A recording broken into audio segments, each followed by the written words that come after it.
नमस्कार दोस्तों, आपका स्वागत है हमारी आज की इस कहानी में। मेरा नाम सुधीर है और मेरी उम्र 26 साल है। अभी मेरी शादी तो नहीं हुई है, लेकिन मेरी भाभी मुझ पर ही निर्भर रहती है। मैंने कभी सोचा नहीं था कि मेरी भी ऐसी कोई कहानी होगी, लेकिन किस्मत को कुछ और ही मंजूर था। उसने एक ऐसी कहानी गढ़ दी, जिसे सुनकर आपके भी रोंगटे खड़े हो जाएंगे। इसीलिए इस कहानी में आप अंत तक बने रहिएगा।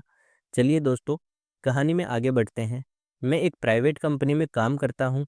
मेरे घर पर मैं और मेरी भाभी ही रहते हैं, क्योंकि मेरे माता-पिता और बड़े भाई एक एक्सीडेंट में गुजर गए। तब से मैं और मेरी भाभी साथ ही रहते हैं। वैसे मेरी एक बहन भी है, जो दिल्ली में रहकर अपनी इंजीनियरिंग की पढ़ाई करती है और वह छुट्टियों में ही घर आती है। कुछ दिनों पहले हमारे यहाँ खिचड़ी के पर्व का समय था। खिचड़ी का पर्व मतलब घर के लोग गंगा नदी में स्नान करते हैं, सूर्य भगवान की पूजा करते हैं और तिल, गुड़, दही और खिचड़ी का प्रसाद बाँटते हैं। और इन दिनों में खूब मौज-मस्ती भी होती है। उस समय मेरी भाभी अकेले यह सब नहीं कर पाती, इसलिए मेरी बहन छुट्टी लेकर घर आ गई थी।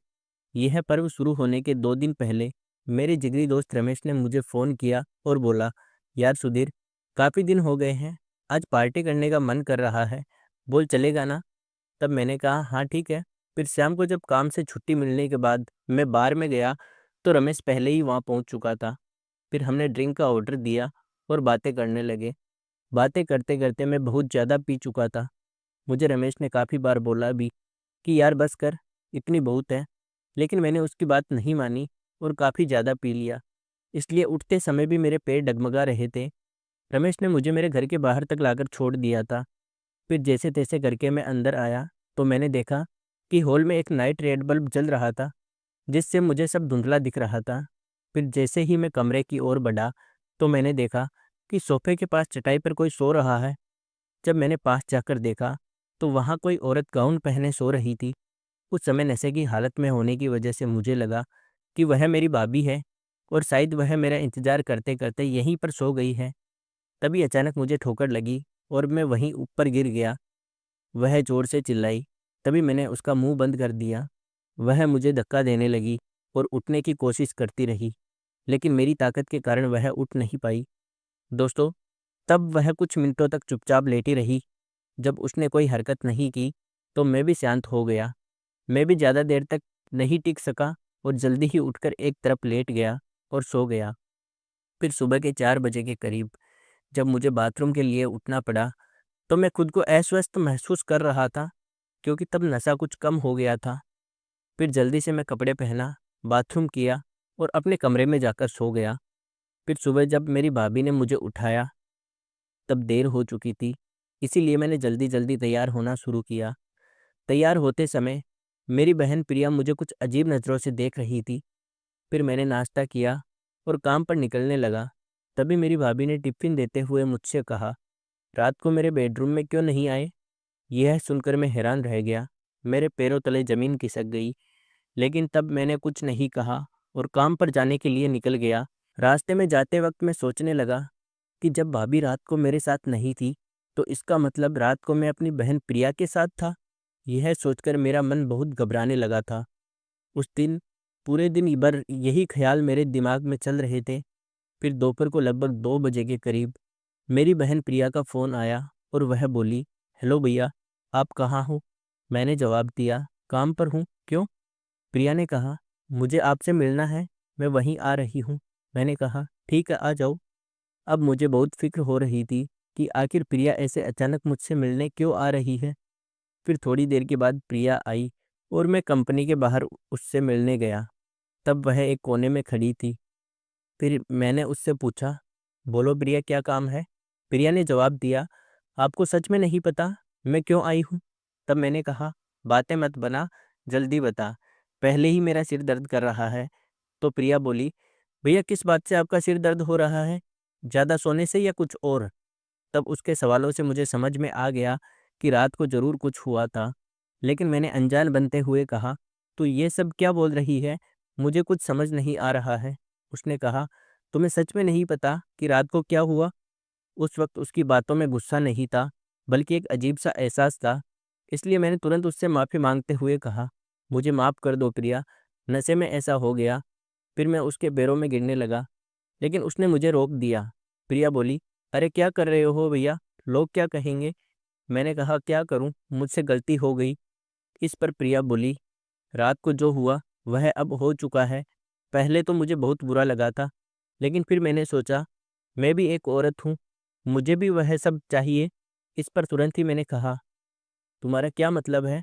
प्रिया बोली, देखो भैया, मैं साफ साफ कह रही हूँ, रात को तुम मेरे नज़दीक आए, अब तुम्हें ही मुझे पूरा करना होगा। अब मैंने तुम्हारी भलाई के लिए दवाई भी ली है। मैंने कहा, लेकिन तुम मेरी बहन हो, ऐसा कैसे हो सकता है। प्रिया बोली, मैंने कई कहानियाँ पढ़ी है जिसमें भाई बहन का ऐसा रिश्ता होता है। मैं तुम्हें फोर्स नहीं कर रही हूँ, लेकिन अगर तुम मना करोगे तो मैं बाहर ही चली जाऊंगी। यह सुनकर मैंने कहा, ठीक है, लेकिन घर पर भाभी के रहते यह सब कैसे होगा। प्रिया बोली, मैंने उसे मायके जाने के लिए तैयार कर लिया है। रात को वह तुमसे पूछेगी तो तुम उसे जाने देना, फिर हम बात करेंगे। इस तरह मेरी भाभी अपने मायके चली गई और मैं सोचता रहा कि अब क्या करूं हमारे रिश्ते में। तब मैंने मोबाइल में बहन के कुछ फ़ोटो देखने लगा। उसमें मुझे सब कुछ दिखा, लेकिन एक दिक्कत थी कि खिचड़ी के 14 दिनों में कैसे और क्या करेंगे। फिर मैंने गूगल पर सर्च किया। वहाँ मुझे पता चला कि अगर आपने उपवास रखा है तो कुछ नहीं करना चाहिए। लेकिन तब मेरे और बहन के उपवास नहीं थे। इससे हमारा रास्ता साफ हो गया। उस दिन जब मैं रात को काम से लौटकर घर आया तो खाना खाते वक्त मेरी बहन ने बात छेड़ दी। वह बोली, सुनो भैया, भाभी कह रही है कि उसे मायके में कितने दिन रहना है। मैंने प्रिया से पूछा, तुमने कितने दिनों के लिए बोली हो। प्रिया बोली, पूरे 15 दिनों के लिए। इस पर मैंने कहा, ठीक है, भाभी को थोड़ा आराम भी मिल जाएगा, इससे भाभी भी खुश हो जाएगी और तुम भी। फिर खाना खत्म होने के बाद बहन ने बर्तन साफ किया और जल्दी जल्दी बाकी काम निपटाने लगी। वैसे यह सब काम मेरी भाभी का होता था, लेकिन अब उनकी गैर मौजूदगी में यह सारा काम मेरी बहन को करना पड़ रहा था। अब बर्तन धोने के बाद प्रिया मेरे पास आकर बैठ गई और बोली, नाराज तो नहीं हो ना भैया तुम। मैंने कहा, नहीं नहीं, हालांकि पहले मुझे गलत लगा, लेकिन बाद में मैंने सोचा कि अगर तुम तैयार हो तो मुझे क्या दिक्कत होगी। फिर प्रिया बोली, तो आज रात। मैंने कहा, ठीक है, आज रात ही बात कर लेता हूँ, ताकि तुम भी आराम से रहो और मैं भी। फिर हम दोनों सारे काम निपटाकर टीवी देखने बैठ गए। तभी प्रिया ने मुझे एक प्यारी सी मुस्कान दी और अंदर चली गई। तब मैंने अपने मन में कहा, अब प्रिया नहीं मानेगी, आज की रात यह अपनी मनमर्जी करके ही मानेगी। फिर कुछ देर तक तो मैं वहीं बैठा रहा और प्रिया के बारे में सोचता रहा। कुछ देर बाद मैं उठा और कमरे में चला गया। कमरे में घुसते ही एक सुगंध, गुलाबों जैसी खुशबू आई। तब माहौल बहुत ही अच्छा बना हुआ था। मैं बेडरूम के अंदर गया तो देखा कि मेरी बहन लाल रंग की साड़ी पहने हुए थी, जिसमें वह बहुत सुंदर लग रही थी। तब मैं उसके पास गया, फिर हमारी आंखें मिली और हम दोनों थोड़े परेशान हो गए। तभी प्रिया बोली, क्या हुआ भैया। मैंने कहा, इतनी मेहनत तो भाभी ने भी नहीं की थी जितनी तुम कर रही हो। तब प्रिया बोली, तुम्हारे लिए ही तो कर रही हूँ भैया। फिर हम लगभग आधे घंटे तक इसी तरह बातें करते रहे। फिर मैंने उसे लिटा दिया। तभी प्रिया ने कहा, क्या यह सब ठीक तो रहेगा ना भैया। इस पर मैंने कहा, प्रिया, यह सब तो पहले सोचना चाहिए था ना। खैर, अब तुम जैसा चाहो। उसके बाद वही हुआ जो प्रिया चाहती थी। अगले दिन प्रिया ने मुझसे कहा कि उसका सपना था कि वह अपने पति या किसी दोस्त के साथ ऐसा करे, लेकिन उसका नसीब अच्छा था कि उसका सपना मेरे साथ पूरा हुआ। दोस्तों, ऐसे ही 15 दिन का समय गुजर गया। 15 दिन के बाद मेरी भाभी घर वापस आ गई और मेरी बहन भी वापस दिल्ली चली गई। अब जब भी कोई पर्व या त्योहार आता है तो इस बहाने से प्रिया हमारे पास आ जाती है और अब तो हम तीनों मिलकर खूब मौज मस्ती करते हैं।